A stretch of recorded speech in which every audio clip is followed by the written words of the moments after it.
साथियों नमस्कार, मेरा नाम प्रशांत है और आप जुड़ चुके हैं आपके अपने चैनल यूपी फैक्टर के साथ।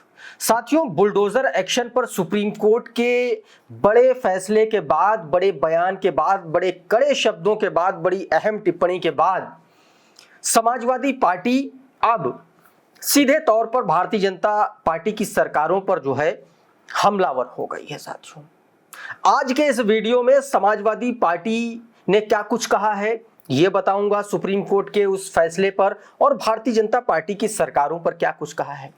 अखिलेश यादव ने किस तरीके का तंज भारतीय जनता पार्टी पर और बुलडोजर एक्शन पर कसा है ये भी मैं आपको बताऊंगा। साथ में बताऊंगा समाजवादी पार्टी के उत्तर प्रदेश के विधानसभा में नेता प्रतिपक्ष माता प्रसाद पांडे ने किस तरीके से बुलडोजर एक्शन की धज्जियां उड़ाई हैं, किस तरीके से बुलडोजर एक्शन को लेकर के योगी सरकार, मोदी सरकार और भारतीय जनता पार्टी की तमाम सरकारों को कटघरे में खड़ा किया है, ये सब कुछ बताऊंगा साथियों।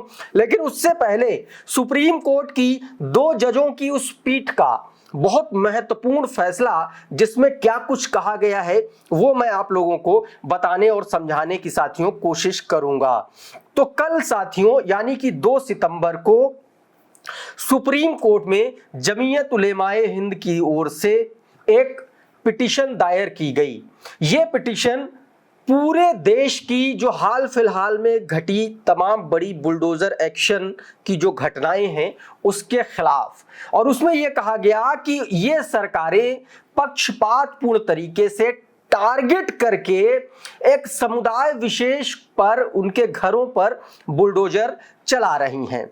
और इसकी साथियों सुनवाई कल हुई 2 जजों की पीठ में। इसमें जस्टिस BR गवाई थे, जस्टिस KV विश्वनाथन की बेंच ने इसकी सुनवाई की। साथियों क्या कुछ इसमें कहा उस पर बातचीत पहले शुरू करते हैं और उसको समझने की कोशिश करते हैं। साथियों, सुप्रीम कोर्ट ने सरकारों के ये जो बुलडोजर एक्शन हो रहे हैं, चाहे वो मध्य प्रदेश के छतरपुर की बात हो, चाहे वो राजस्थान के उदयपुर की घटना हो, चाहे वो बरेली की घटना हो, बुलंदशहर की घटना हो, चाहे वो दिल्ली दंगों के बाद की कार्रवाई हो, जहांगीरपुरी वाला मामला हो, तमाम ऐसे मामले थे जहां जहां पर इस तरीके की बुलडोजर एक्शन हुए हैं, उसको लेकर के सुप्रीम कोर्ट ने क्या कहा है ये पहले आपको बता देता हूं। साथियों, सुप्रीम कोर्ट ने इसमें कहा है कि कोर्ट ने कहा है कि आरोपी होने के आधार पर किसी का घर नहीं गिराया जा सकता, ये उचित नहीं है। और अदालत ने शासन और प्रशासन की कार्रवाई पर सवाल उठाते हुए यह भी कहा है साथियों कि अगर कोई व्यक्ति दोषी भी है, कल्प्रिट भी है, तो भी उसका घर नहीं गिराया जा सकता। और इस पर सॉलिसिटर जनरल तुषार मेहता ने सीधे तौर पर इसको माना है और उन्होंने ये कहा है कोर्ट के भीतर कि अपराध में दोषी साबित होने पर किसी का घर नहीं गिराया जा सकता। ये केंद्र सरकार की तरफ से कहा गया है साथियों।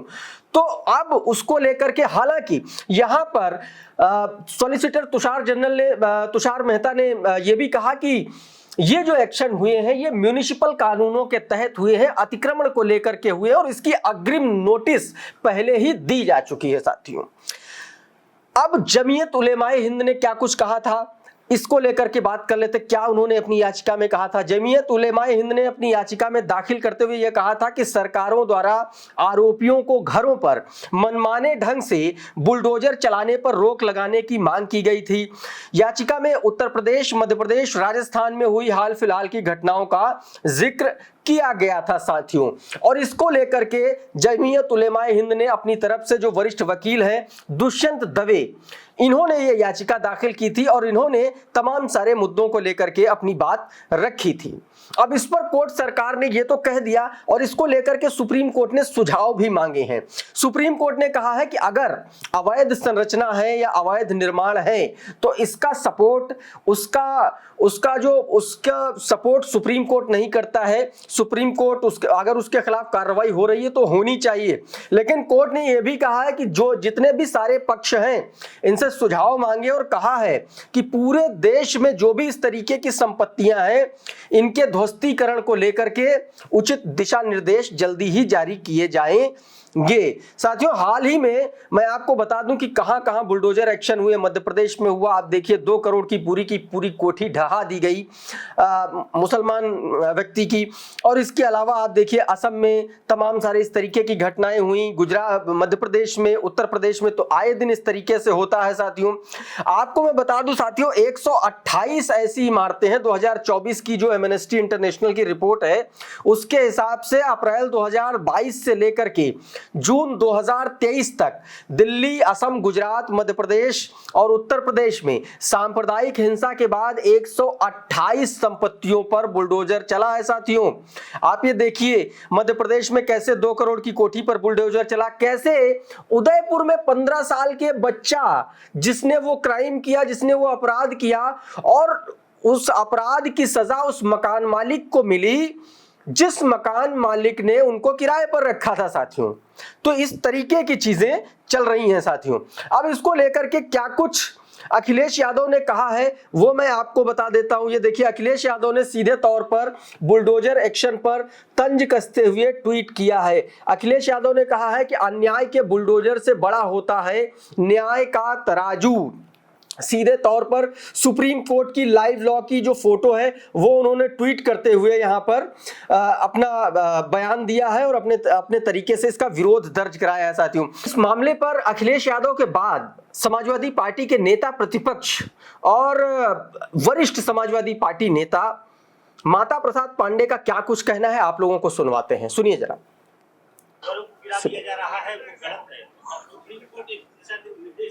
सुनिए। अब देखिए मैं नहीं जानता सुप्रीम कोर्ट क्या करेगी नहीं करेगी, ये मेरा इससे मैं नहीं कह सकता। लेकिन ये सही है, वैधानिक लोकतंत्र में डेमोक्रेसी में रूल ऑफ लॉ होता है, कानून का राज होता है। तो रूल ऑफ लॉ, कानून का राज का मतलब है किसी का घर गिराना है उसको आप नोटिस दीजिए, उसको अवसर दीजिए, उसकी पूरी बात सुनिए, उसके बाद तब फैसला करिए। यहाँ तो कोई बात सुनी नहीं, रात तो एक चिपकाया, सवेरे होते होते घर रिलीज होते। अच्छा, फिर जो दोषी है उनको घर दिलाना चाहिए, उनके बाप का, उनके भाई का, उनके परिवार का। ये अनार्की है, ये अन्यायपूर्ण कार्यवाही है, ये लोकतांत्रिक ढंग से कानूनी व्यवस्था के अनुसार ये कार्रवाई नहीं है। ये सरकार लोकतंत्र में विश्वास नहीं करती, इसलिए रूल ऑफ लॉ को ये नहीं मानता।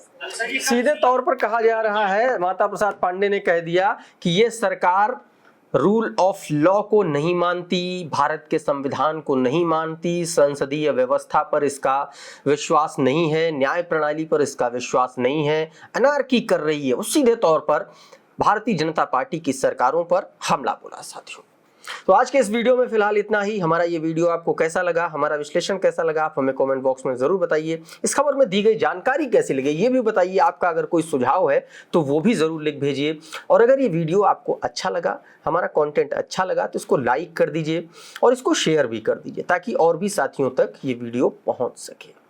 और अगर आपने अभी तक हमारा चैनल सब्सक्राइब नहीं किया तो सब्सक्राइब जरूर कर लीजिए और बेल आइकन दबा दीजिए ताकि इसी तरीके के तमाम वीडियोस आपको सबसे पहले मिलते रहे साथियों। बहुत बहुत शुक्रिया, बहुत बहुत धन्यवाद।